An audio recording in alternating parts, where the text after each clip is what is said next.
Itel A50। অনেকটাই আইফোনের মতো দেখতে এই A50 ফোনটার 264, 364 এবং 464 এই তিনটা ভেরিয়েন্টের সাথেই মার্কেটে আসে। এখানে 4GB র্যামের সাথে আরও 4GB র্যামকে যুক্ত করে মনে মনে 8GB র্যামকে ইউজ করা পসিবল।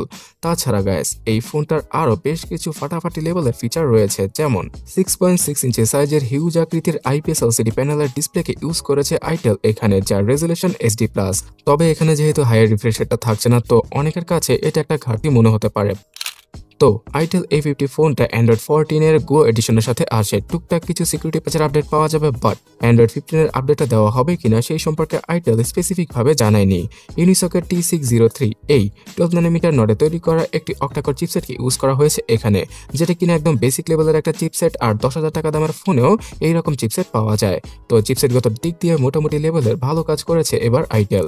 আপনারা টুকটাক গেম খেলতে পারবেন, আর হ্যাং এবং ল্যাগ ছাড়া যে কোনো লাইটওয়েট অ্যাপগুলোকে ইজিলি খুব দ্রুত গতিতে ইউজ করতে পারবেন এই ফোনটার মাধ্যমে।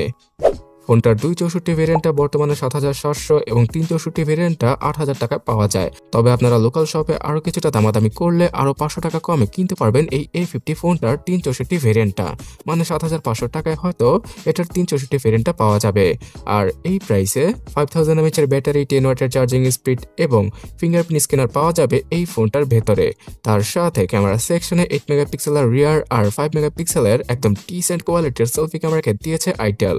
সো ক্যামেরাগত দিক দিয়ে এই বাজেটে তেমন ভালো কোনো ফোন পাওয়া যায় না, সো এর জন্য আইটেলের এই ফোনটা ক্যামেরা বাদে অন্যান্য সকল দিক দিয়ে পারফেক্ট।